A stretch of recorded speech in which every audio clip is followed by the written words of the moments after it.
Local programming on KRWG Public Media made possible in part by viewers like you. Thank you. This is KRWG Public Media, TV, radio, online. News that matters. Now, across the Mesilla Valley and the borderland, the stories that shape our community. From the KRWG Broadcast Center at New Mexico State University, this is Newsmakers. Thanks for joining us on this special edition of Newsmakers. I'm Fred Martino. As we mark the 50th anniversary of the moon landing, we look at space exploration in New Mexico. Later, we'll learn about the history of the land that became the White Sands Test Facility. And we'll take you to the Las Cruces Space Festival. But first, the space explorers of the future. Every year, university students from across the globe participate in a rocket competition at Spaceport America. A closer look from producer Christian Valle.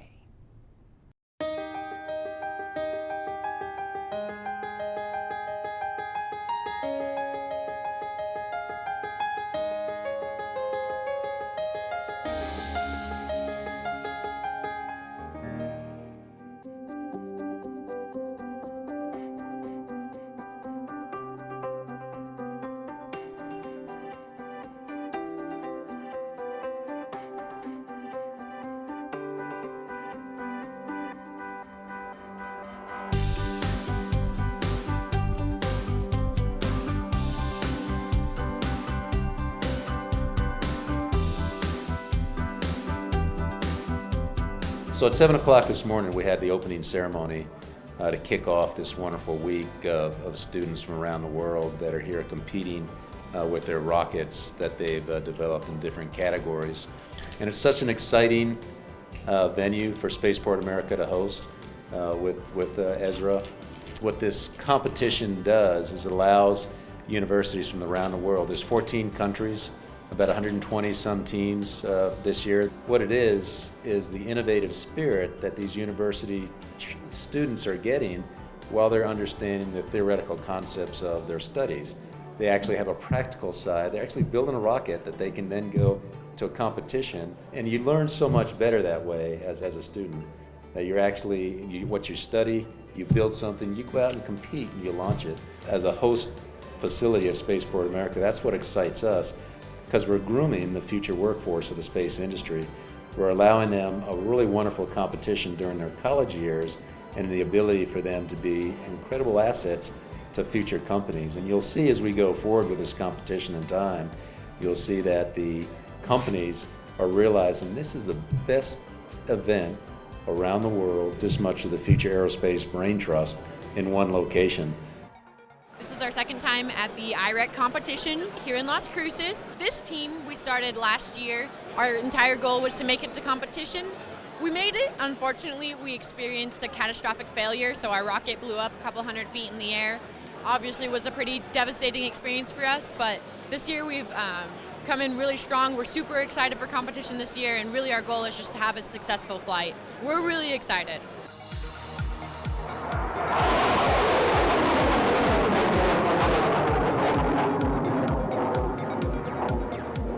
Just got to do post-flight inspections, and yeah, then the stress is completely gone. It feels amazing. They're looking at the structural integrity of the rocket, making sure nothing, the fins weren't damaged on impact, that all the parachutes deployed correctly, essentially just that everything went as smoothly as possible. They're also going to analyze our altimeters, which will tell us our exact velocity and altitude that we reached, to see how close we were to our predicted ones. I actually just recently graduated from New Mexico State with my bachelor's in aerospace engineering, and I think New Mexico State is definitely an incredibly underrated school. They have really good engineering programs, and I think their student organizations, we compete with some of the best schools in the country who maybe have 3 or 4 times as funding as us, but it really comes down to the enthusiasm of the students and the members involved, people coming in on Sundays, 10, 15 people all working together, all having fun, and they not because they have to be there, because they want to be there. They don't get any grade for this, they don't get any extra credit. They really are just doing it. Yes, it'll help their resume a little, but they're doing it ultimately because they love rocketry, they love engineering, and they love working on a team. One really noteworthy thing this year is that we have a lot more females. Of the like 20 students that we have here at competition, 5 of them are girls, which is a significant improvement from last year. So we're really excited about bringing more girls into, engineering, STEM fields, getting them interested in cool stuff. So that's really exciting for us. And for me, as a female, right? We're just really excited to be here. We're excited to represent our state and our school. We feel a little bit like the home team since we are, here in Las Cruces, so we just want to represent our community well. This is our first time here at Spaceport America Cup. This was something that the whole team got together in last fall when we were trying to decide what we wanted to do. And everybody was like super pumped. We have our own local spaceport. We've never been. We wanted to come down. Right now, everybody involved is a mechanical engineer, but we're looking in the future to try and incorporate both electrical engineering and chemical engineering. So we're shooting to hit 10,000 feet.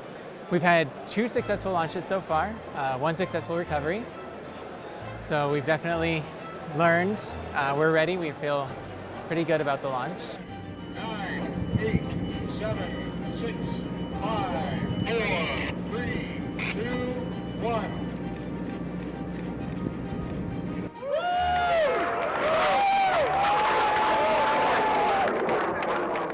So we got up on the rail first, and everything went well. We had a really nice flight up. I think we got to about 10.5, 10.6, which is pretty close to what we were trying to get to.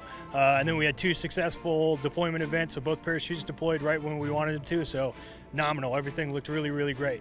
This is UNM's first year at Spaceport America Cup, so we're laying a foundation here for future teams to come back and do better than we did. This is my first trip down here. It was a 25-ish hour drive, so that was a lot of fun to come down, but worth the experience, I think. About 2 weeks ago on June 1st, we had our first actual full test flight out in Brothers, Oregon. We had a thermal failure at about 4,000 feet in the air, so some hot gases from inside of the thermal liner escaped that and heated our aluminum pressure vessel or motor tube, causing the aluminum to become weaker, and the pressure it could not withstand the pressure, so it ended up exploding out the side of the tube. So the lower half fell ballistically to the ground, and then the whole upper portion with the payload and the nose cone all recovered safely. Last year's team also kind of had a similar failure, so we're hoping that after those 2 years we can kind of weed out what was really the problem and get something that's going to work. So go Beavs.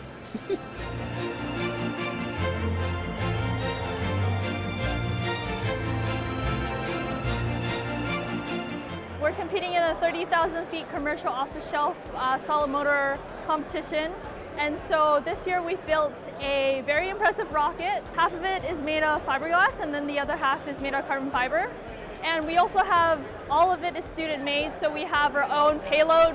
It took us 3 days to drive down here all the way from Vancouver all the way down to New Mexico. So that was a really fun road trip, just team bonding and everything. To get to 30,000 feet, you have to be supersonic. So the design of the rocket has to be extremely aerodynamic. It has to decrease as much drag as possible. So this year's new design features a tapered boat tail. We hope to win our category. We have been cleared to launch, so we are ready to go.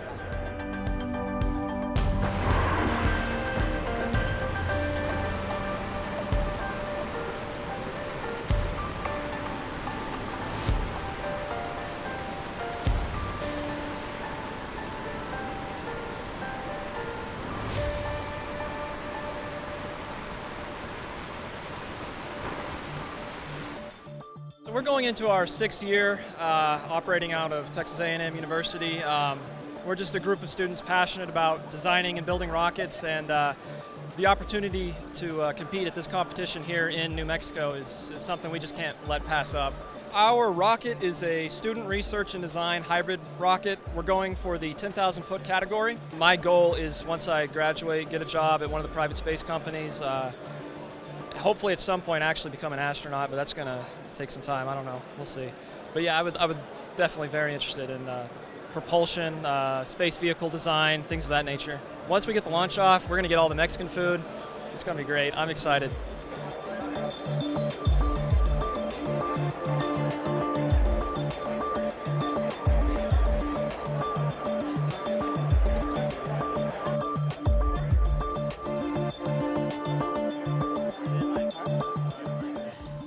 here because we want to compete with the best teams, with the best rocket teams around the world.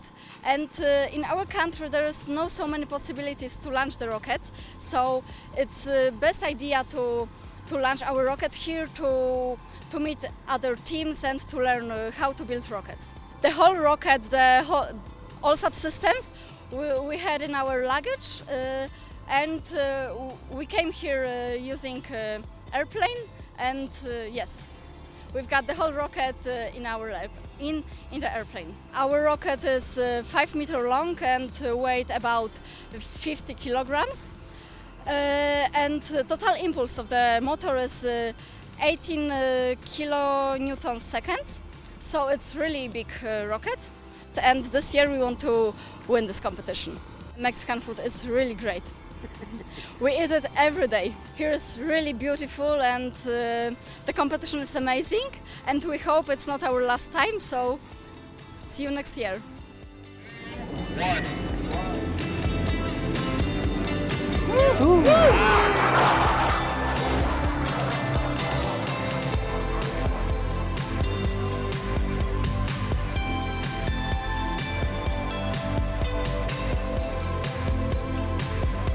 So we've entered the 10,000 feet COTS category, and the rocket's called Silver Eye. It's about 2.5 meters long. This is our first time here. We're still familiarizing ourselves with the whole procedure and all that, but we do have our own safety procedure and launch procedure that we've written up over the years. And as our policy, we have face shields on every time we deal with energetics. We're from the University of Sydney, from Australia. And currently we are just inserting our E-matches and just mounting them. That's why we have our face shields on. Safety first.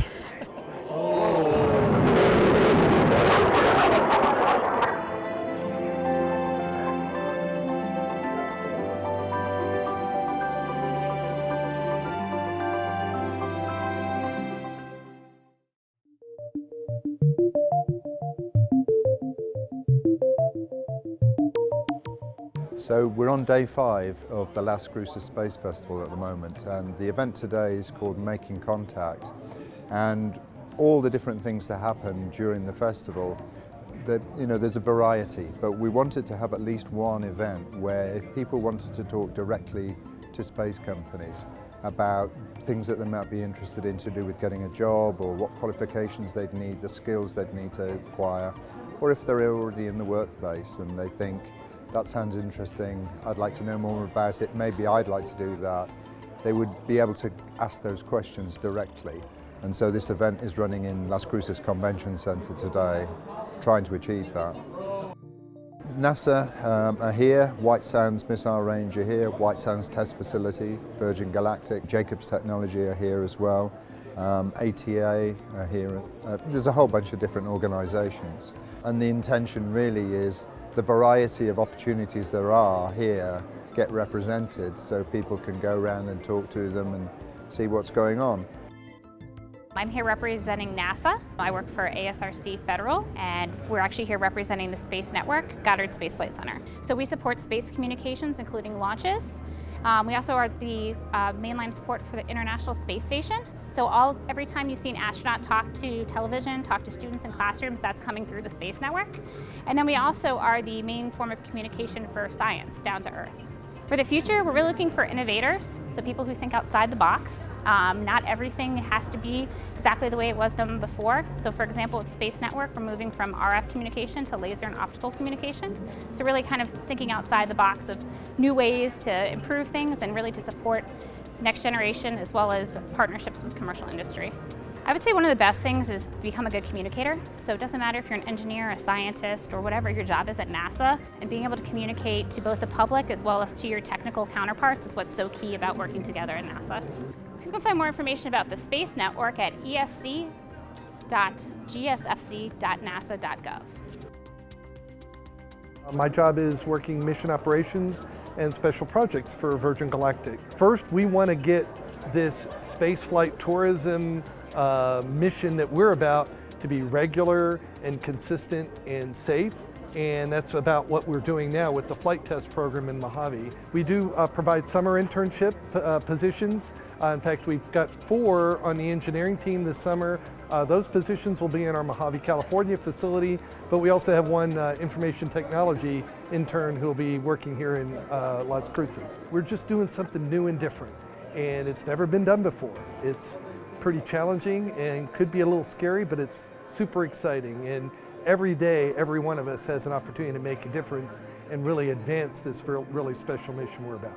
Our website, virgingalactic.com, is an awesome, awesome location to learn about who we are, what our purpose is about. I see that it's going to be a great opportunity for New Mexico and southern New Mexico in particular, because we're going to be on the forefront of something special.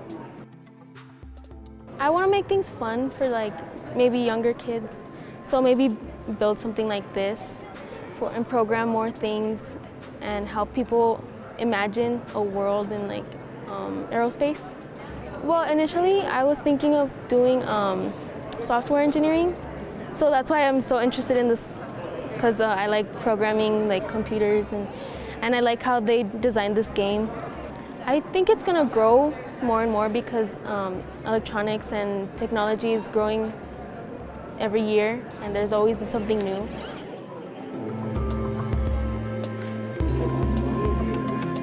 So we are out here trying to recruit technicians and engineers for White Sands. We have a lot of up-and-coming amazing projects, and so we're out here trying to recruit young college students that are just about to graduate to come and help us support missions out at White Sands. We have mechanical engineers, electrical, industrial, engineering technology, just kind of anything technology-based is what we're looking for. And they usually hire the students, I think, in May for the summer. They're paid internships, and it's a great way to get your foot in the door. They can go to usajobs.gov to look for any of our openings that we have. So the part of the company I work for does particularly on-site support services for NASA, for DoD, and other government agencies. So we're involved in a lot of different aspects of the aerospace and space industry.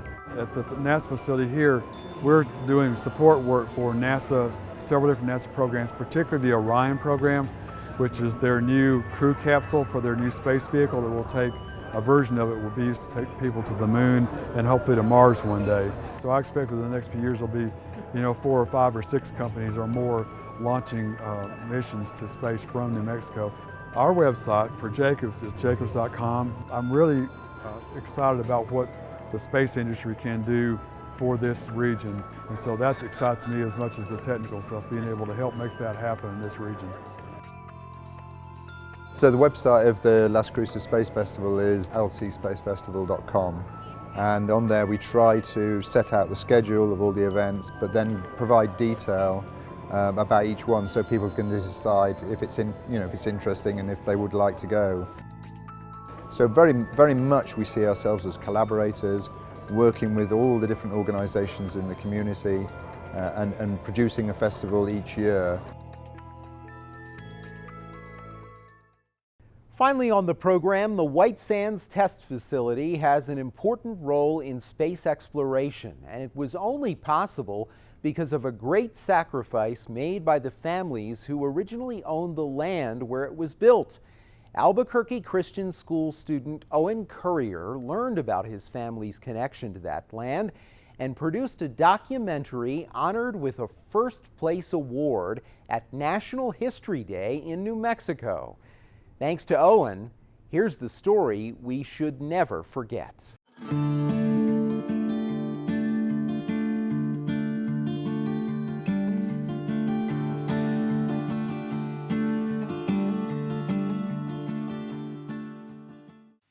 This is the story of how my grandfather, Jerome Dale Owen Jr., and his family, along with 98 other ranchers, tragically lost their ranches to National Triumphant military interests in what is now the White Sands Missile Range.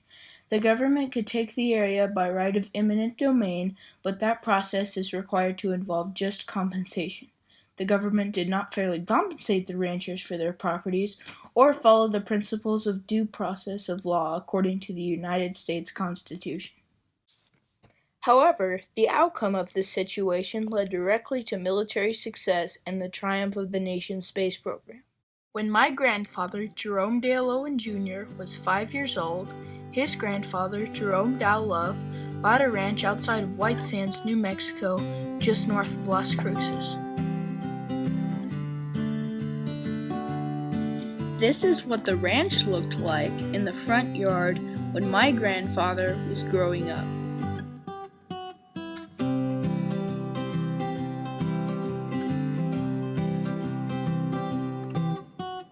The ranch had gardens, a water tank, windmill, cattle, and horses. My grandfather's cousin fell off this windmill when he was a boy, resulting in severe head trauma. Dr. Love, a renowned doctor from frontier days, cleared the kitchen table and patched him up on the spot. The land was filled with vegetation, growing crops like corn, tomatoes, cantaloupe, and black-eyed peas. My great-grandmother and her mother planted and maintained abundant gardens on the ranch. My grandfather, with his cousins around age 8 or 9, learned about butchering cows at an early age. My grandfather, who goes by his middle name Dale, usually helped every day to tend and take care of the animals on the ranch.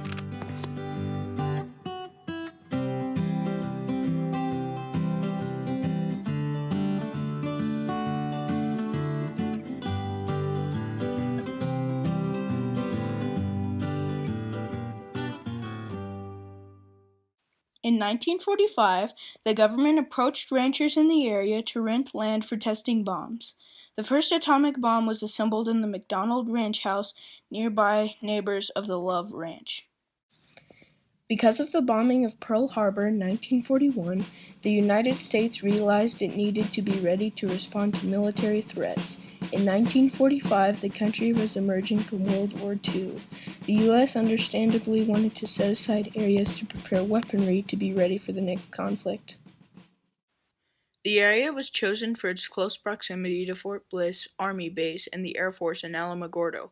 It was also attractive for its climate and sunny skies, a dependable area for testing without too much weather interference.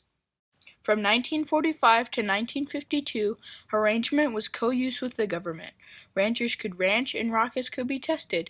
Government paid a small rental fee.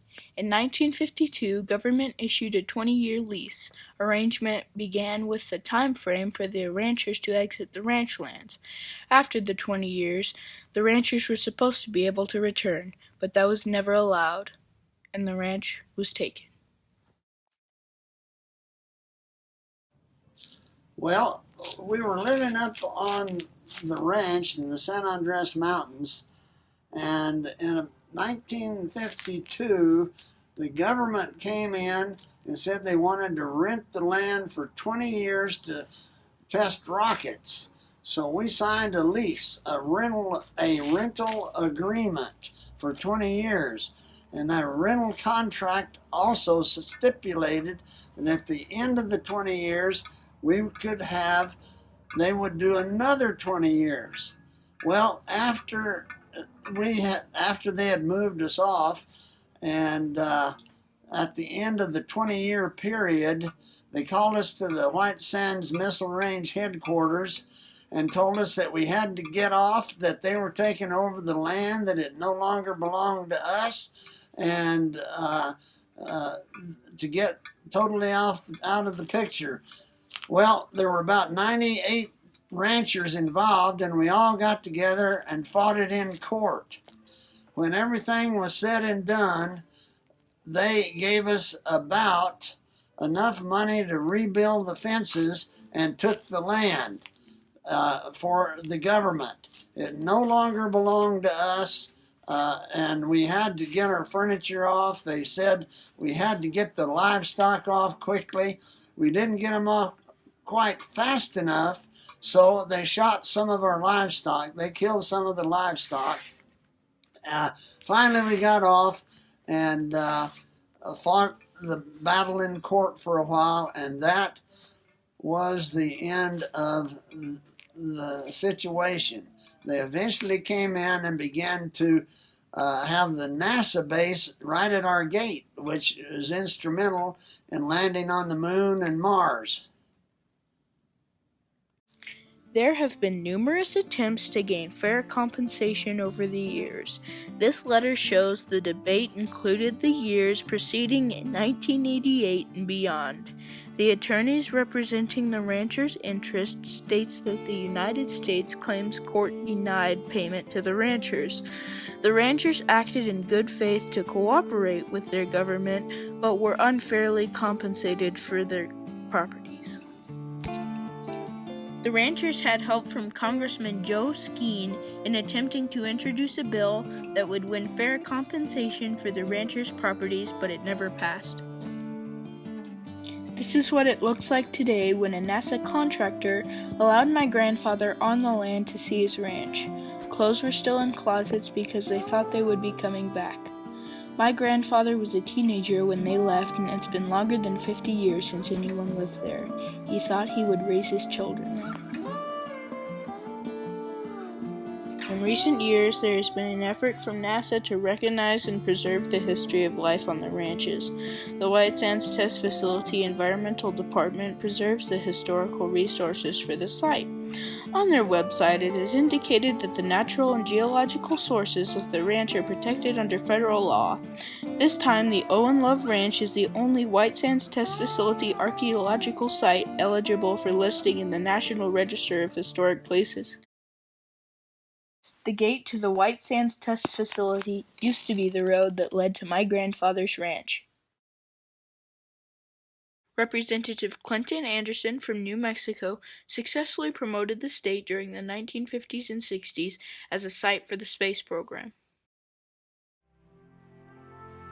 The Apollo 11 mission, which landed the first man on the moon, Neil Armstrong, was developed at this ranch site.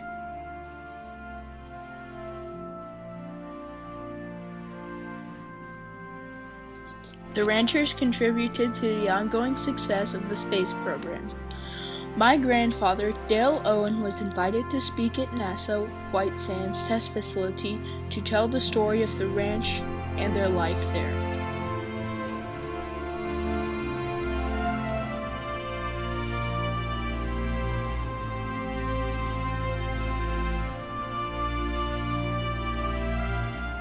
The Shuttle Columbia landed at White Sands Missile Range on March 30th, 1982. Thousands of people were there that day to cheer its landing. The space shuttle landed just miles away from my family's former ranch. Even today, the most recent triumph of the space program is the landing of the probe on Mars in December of 2018. My grandparents were sent this image personally from NASA staff in celebration of the recent mission. A renewed understanding of these ranchers' sacrifice has brought a new era of appreciation as new frontiers are explored. The tragedy of leaving one landscape led to the triumph of new horizons in space.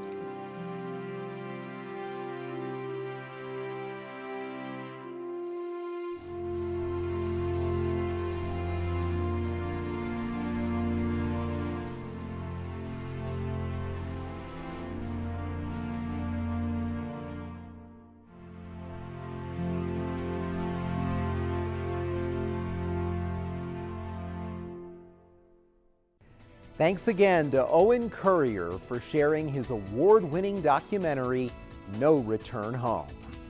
That's our time for now. For all of us at KRWG News, I'm Fred Martino. Thanks for joining us.